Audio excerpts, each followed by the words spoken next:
J'espère que tu vas bien. Aujourd'hui, je te propose d'aller voir quel impact la pleine lune en taureau du 19 novembre 2021 va avoir sur ta vie. C'est une vidéo qui va remplacer la météo de la semaine du 15 au 21, que du coup je vous ai pas sorti hier. Je m'étais dit que j'allais regrouper, faire un 2 en 1 avec cette pleine lune qui tombe pendant la semaine. Donc on est parti, on va aller voir quel impact.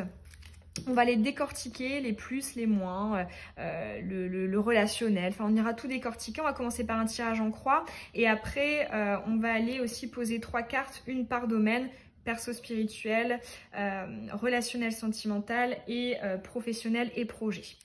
Et à la fin, comme dans les métaux de la semaine, je te ferai un tirage à choix avec des réponses oui-non et une petite justification. Allez, on est parti. C'est d'ailleurs une lune qu'on appelle la lune en castor. Allez, lune en taureau.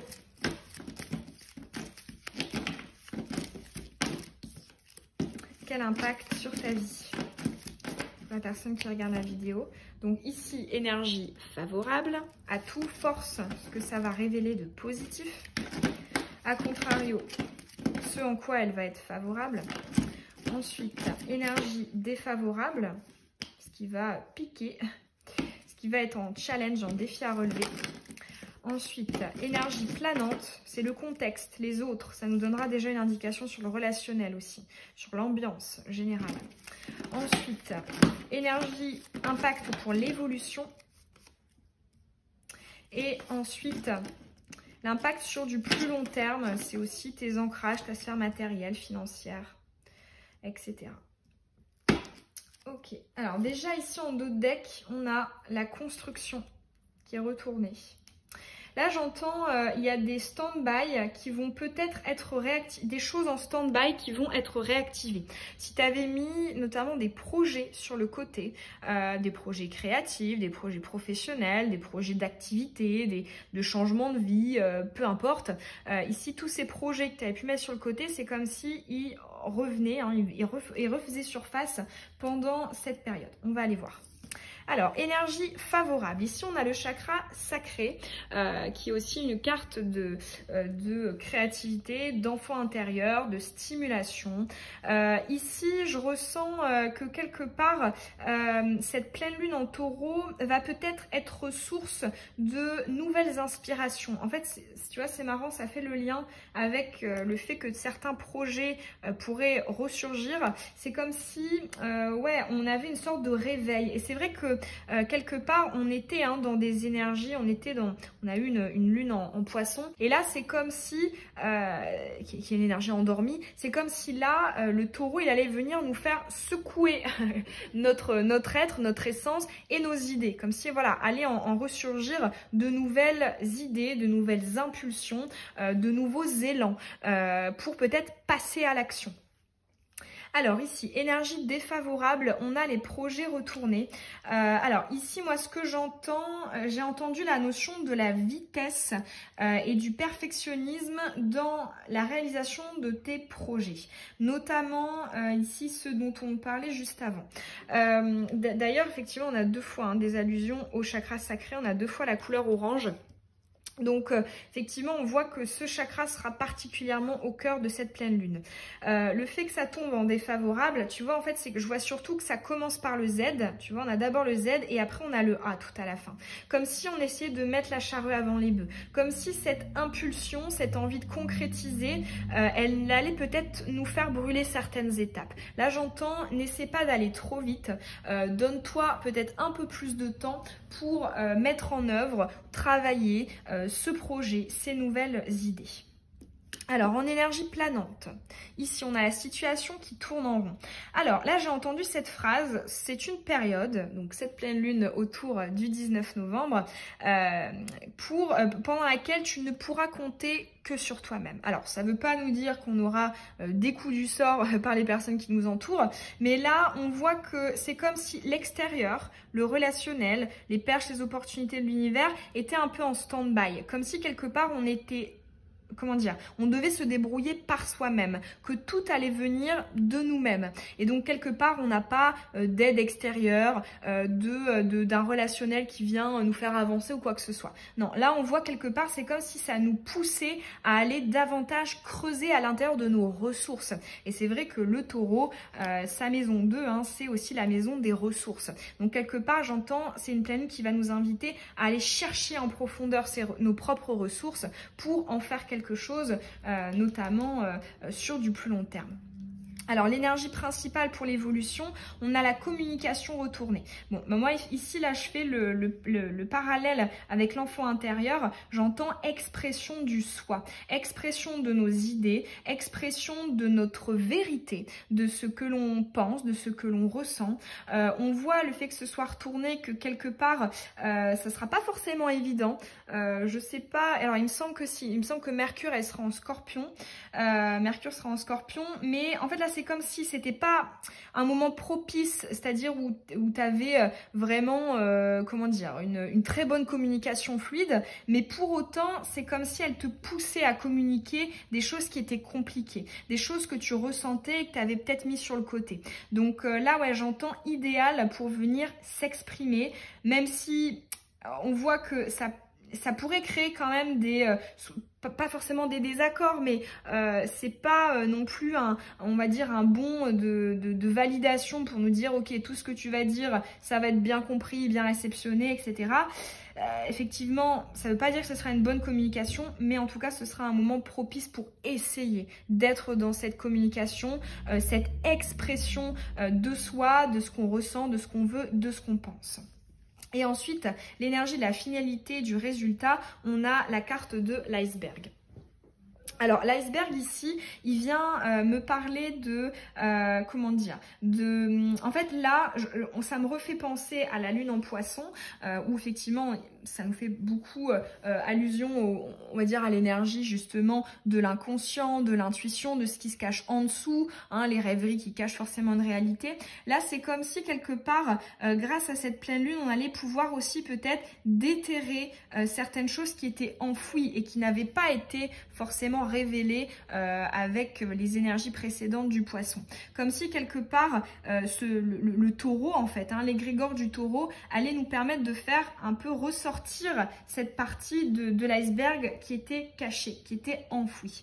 Ça peut aussi, là on me parle, vu qu'on a quand même pas mal de chakras sacrés, ça peut être aussi de nouvelles passions qui sont ravivées. Donc passion, ça peut être pour une activité, pour un domaine, pour, je sais pas moi, une qualité, mais ça peut être aussi au sens relationnel, une nouvelle passion avec une personne qui est ravivée. Si tu es en couple, ça peut être ton partenaire, si c'est quelqu'un auquel tu penses, ça peut être cette personne, ou ça peut être une passion du passé, mais dans tous les cas, j'ai entendu cette phrase de la passion ravivée, d'autant plus qu'on a quand même le charme de l'attraction. Alors, on va aller voir maintenant 3 petites cartes pour les domaines.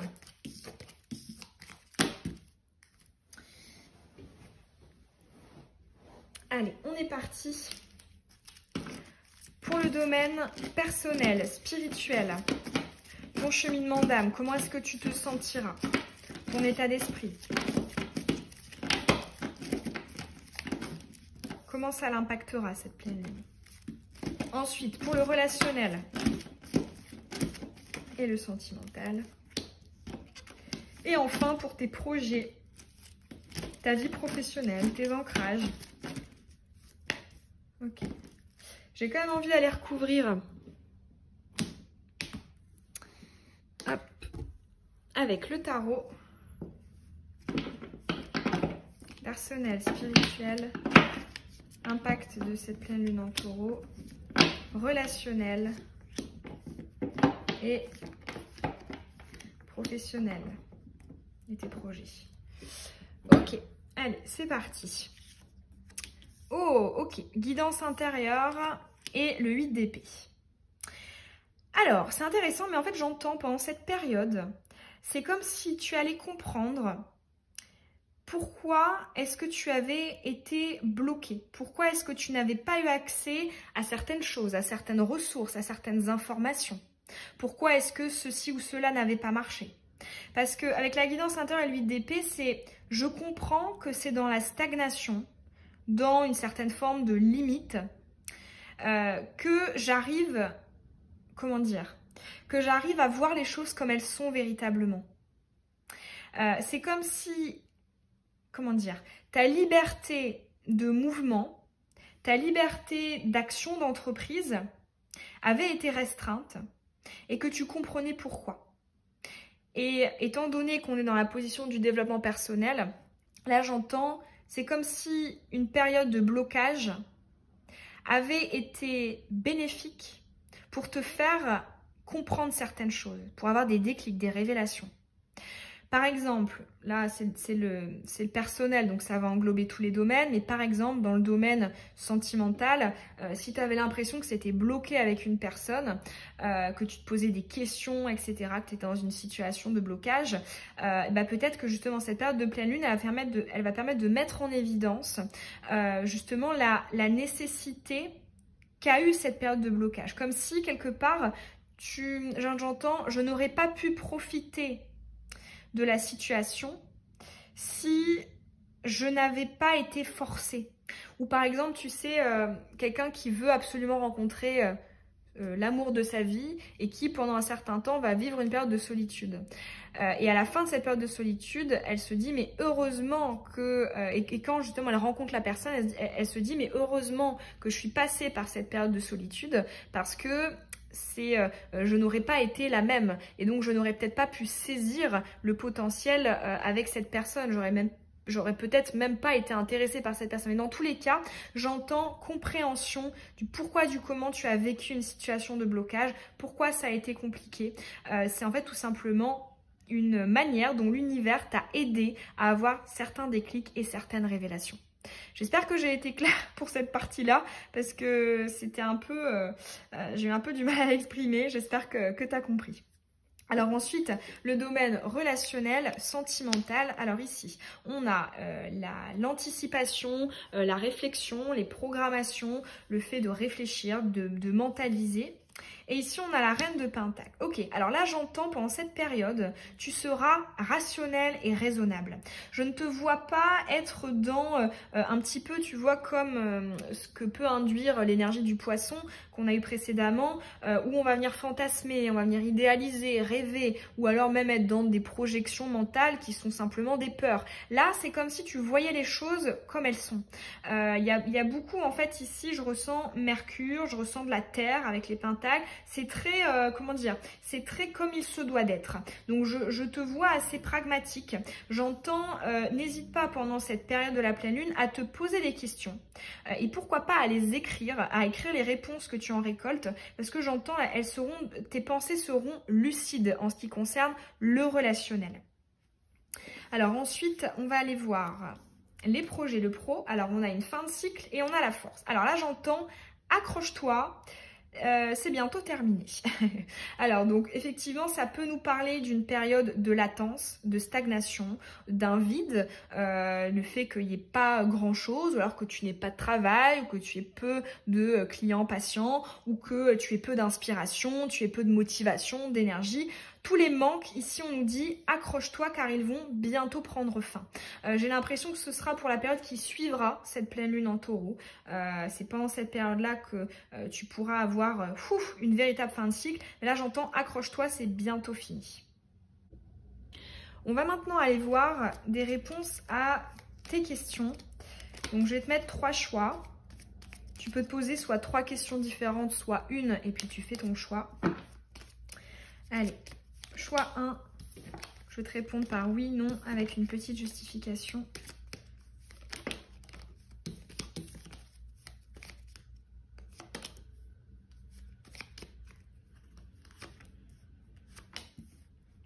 Ok. Allez, on est parti. Tu peux mettre sur pause si tu as besoin d'un peu plus de temps pour réfléchir ou pour positionner tes questions. On est parti avec la première carte.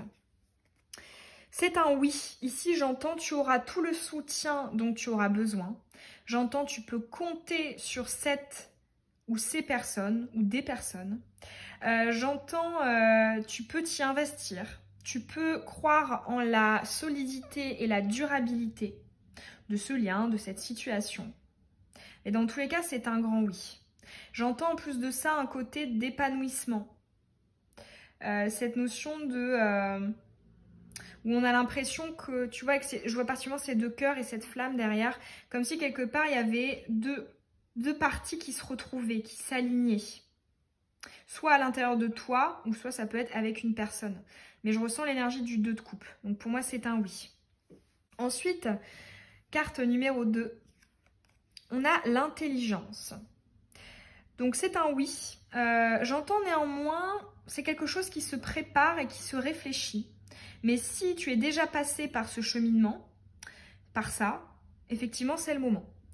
Mais ouais, là, j'entends, soit tu es déjà prête, tu as déjà travaillé dessus et donc la réponse à ta question, c'est oui, c'est bon, c'est mûr, ça peut être saisi.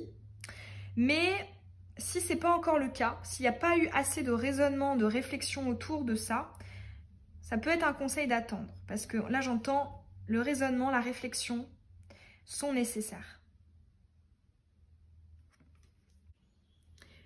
Et ensuite, la carte numéro 3, le cloître. Alors, c'est un non. C'est un non. Donc, si effectivement, tu te demandais certaines choses qui étaient à connotation négative, tu peux en être rassuré. Mais à contrario, si tu as des attentes ou des envies par rapport à ça, par rapport au domaine de ton questionnement, là, j'entends... Attends peut-être encore un peu parce que là, j'entends, c'est pas ce qui pourrait être le plus épanouissant ou le plus accomplissant pour toi. Il y a une notion de limite. J'entends, ouais, attention à ne pas s'engouffrer dans une voie en cul-de-sac, comme si quelque part il y avait un plafond en termes d'apport, de bénéfices. Là, j'entends aussi on pourrait s'ennuyer, ou quelque part, j'entends attention à ne pas s'enfermer dans cette spécificité parce que ça pourrait être seulement une étape pour accéder à quelque chose d'autre. Mais dans tous les cas, j'entends la notion CDD, contrat à durée déterminée, ou cette notion de plafond, de limite. Voilà pour cette guidance. J'espère en tout cas que les différents messages t'auront parlé. Ça me ferait très plaisir de savoir en commentaire comment est-ce que tu ressens cette pleine lune en taureau qui arrive. Est-ce que tu as reconnu, tu es dans les mêmes énergies que celles qu'on a évoquées ensemble ou pas. Et puis écoute, je te dis à très bientôt dans une nouvelle guidance. Bisous!